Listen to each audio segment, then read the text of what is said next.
So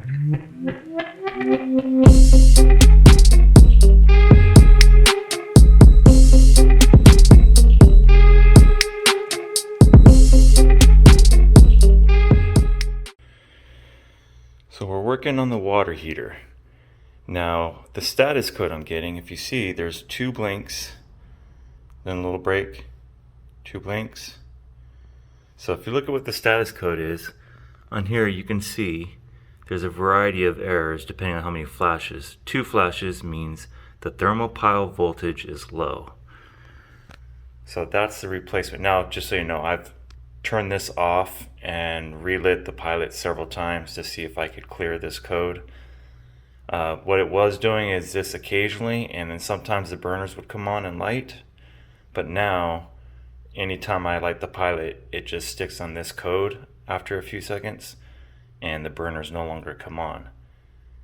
So I'm either going to have to repair it or replace the thermopile. I'm going to look into that now. So I received my replacement parts to replace the thermopile on my water heater. So I received my instructions and the assembly that I'm going to be replacing.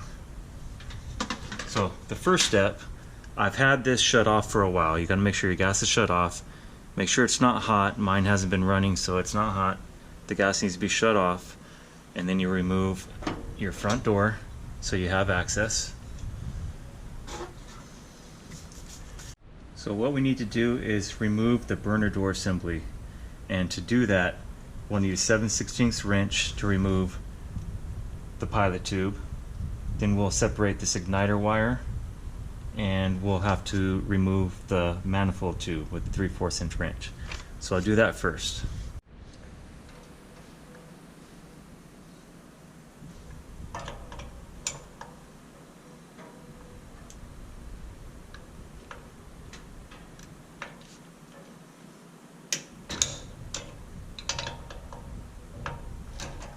I'm just taking my time, I'm being careful. It's going to be snug, that way it's airtight, but once you break it free, it's really easy.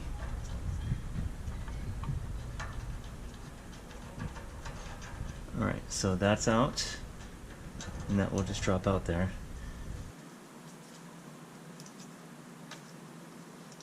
That.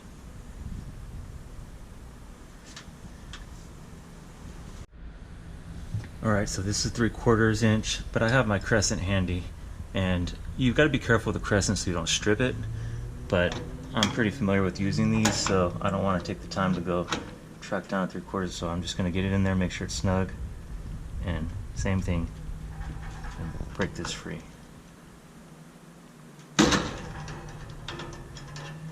And it was really tight, which is good because you want it to be sealed. Okay, so now I've got all 3 disconnected. Move on to the next step. Alright, next I need to disconnect the temperature sensor wires, which right here you just squeeze that little clip and you pull it out. Alright, and then we disconnect the thermopile wires. I broke it loose already you can use needle noses or pliers, but what happens is it comes out like that.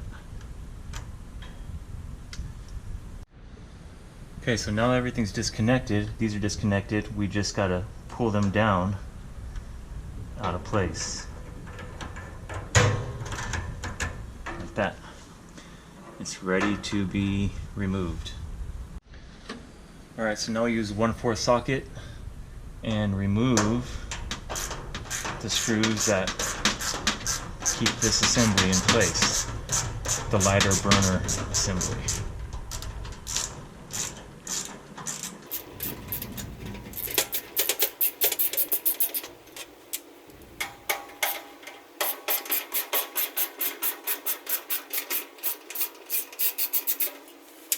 Okay, and when we pull this out, we just want to be really careful that we don't damage anything as we pull it out. So I'm going to make sure I have some space here. And everything is disconnected, so we are good to go.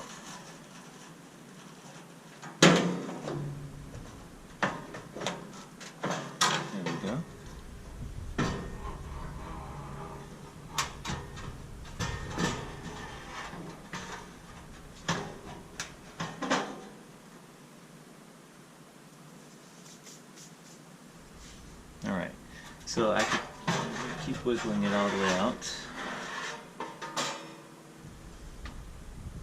And let's move these out of the way.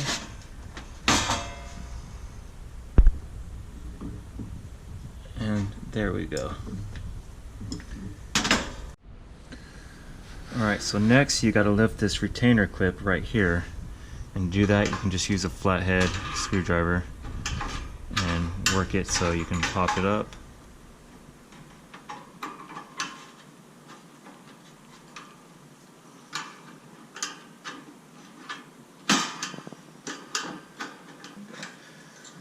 Okay, once you got the clip out, you can set that aside. Okay, so after that, we remove these manifold blocks which were held in place by that retainer clip. And so these just slide and pop right off, I think. Yep, there's one. And there's the second one. Now what I like to generally do is I set my parts down kind of in the order of how I take them out and how they go. So when you're putting things back together, it's a lot easier and you're not trying to figure out what parts went where and what step to take next. Now it's time to remove the pilot assembly from the pilot bracket, and to do that there is one screw, rotate it around this way, right there. So we remove that, and that will allow us to separate this assembly from the burner.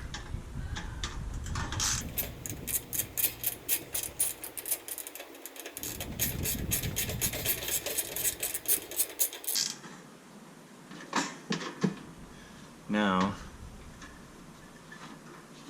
this assembly can be taken out. Now, I'm going to feed this out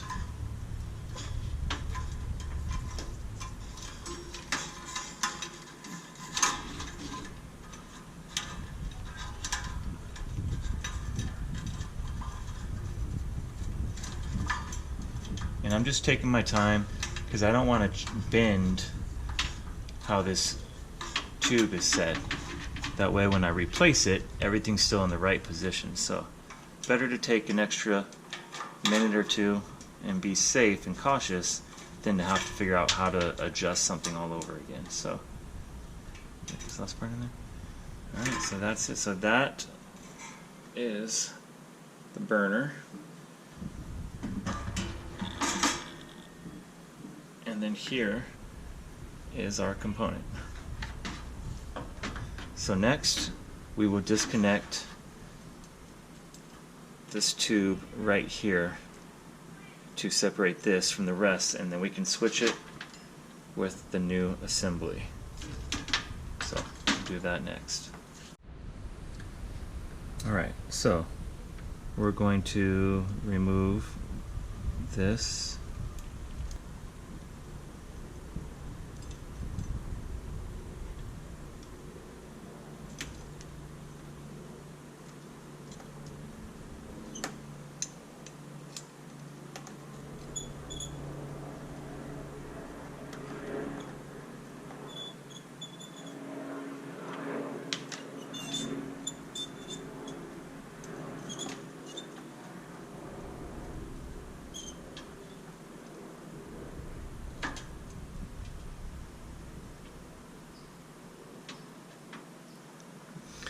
Alright, and that's done removing the old component. You can see some of the wear, some of the marks. Hopefully with this replacement, the water heater will be working good as new. Based on the code it was giving, it should be the fix. Alright, so here's the new one, and to replace it, it comes with its own connector that's already in there. And it does that because it also comes with another pilot tube and then a connector for the other end. So if this was damaged or there was an issue with it, you would need to connect this to both ends for the pilot tube, and you would have to bend it into place and put fresh connections on. I could do that, but I don't think it's necessary as there's nothing wrong with the pilot tube itself or the connectors. So I'm going to go ahead and just place this one in its place and tighten it up.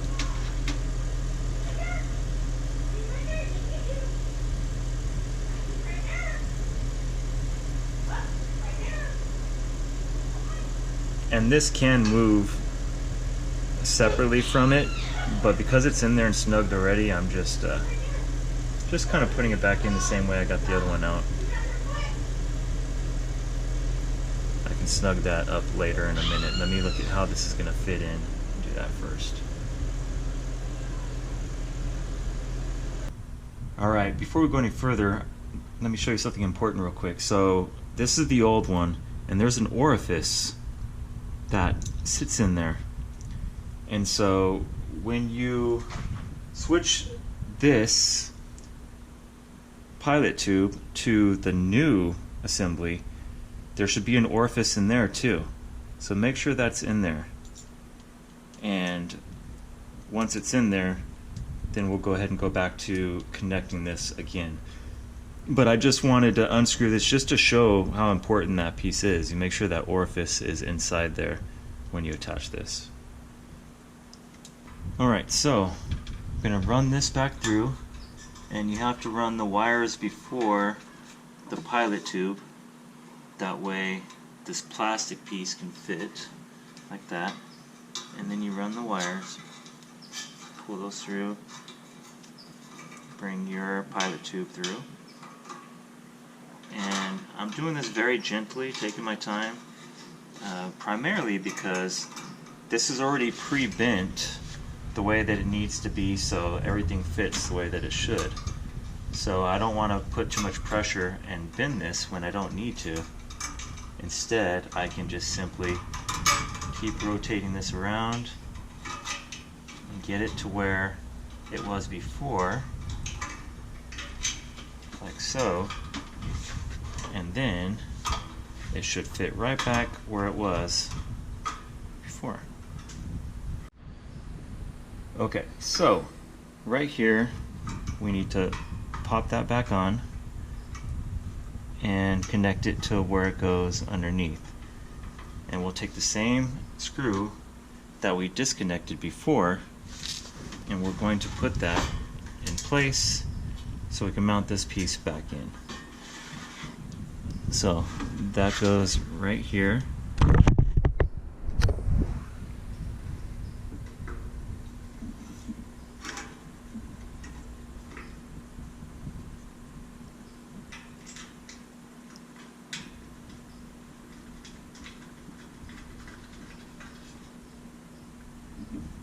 So I'm going to tighten this up.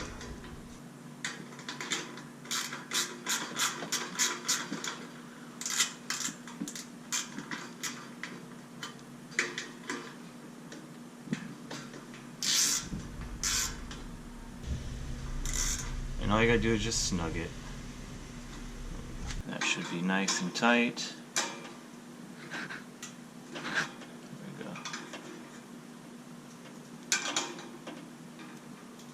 There.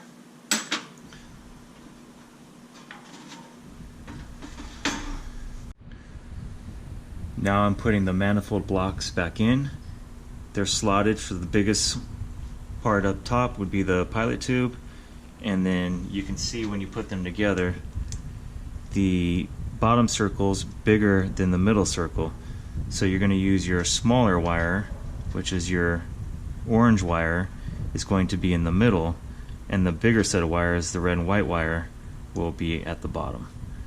So let's put this manifold in. I'll start with the left, put it in place, and now I'll take this other side of the manifold. That looks good, that looks good.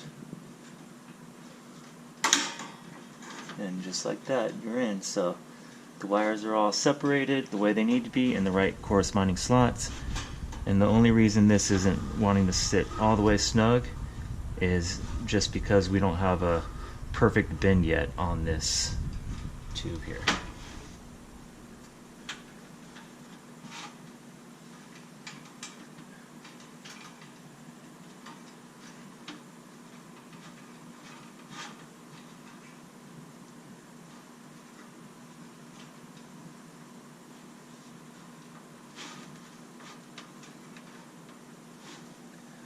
So once we get that to where we're happy with it, put the retaining clip back in.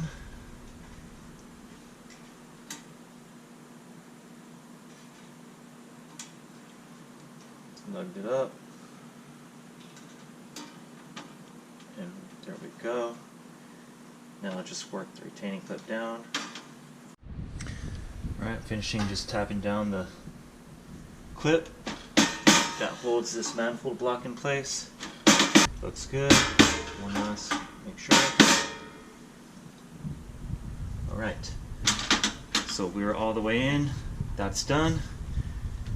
Now you can see the brand new assembly is all in.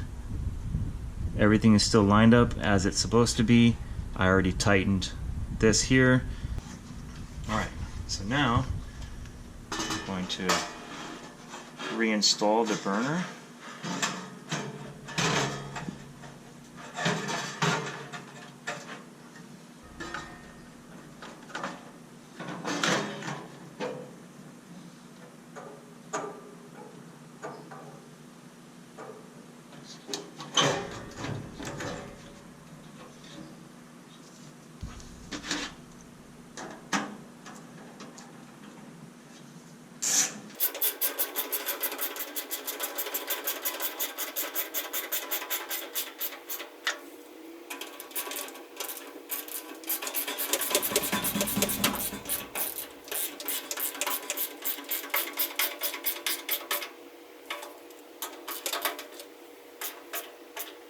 Okay, so both sides are just nice and snug. Okay, time to reconnect.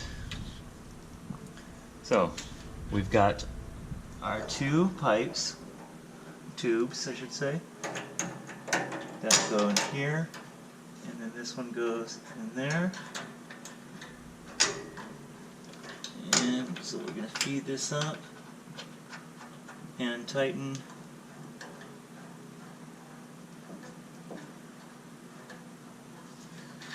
Feed this up.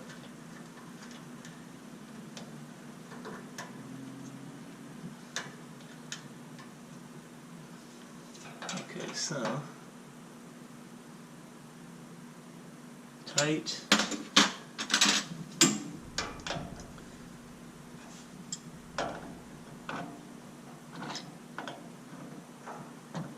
Right.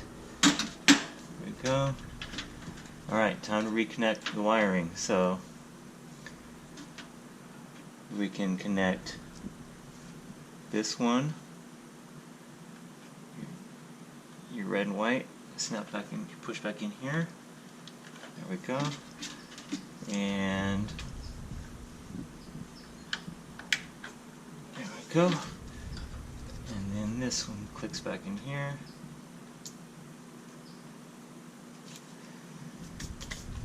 Okay. Now, all that's left is to put this cover back on, like that. But I'm going to take it off for a second so I can see that everything works. So next, make sure my switch is off. Turn the gas on. And now, change this to pilot light. And I'll click.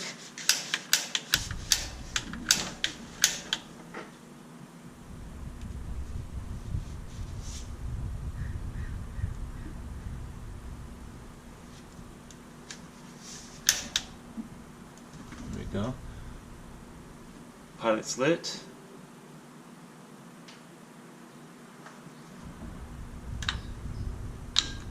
Oh, I could hold it longer.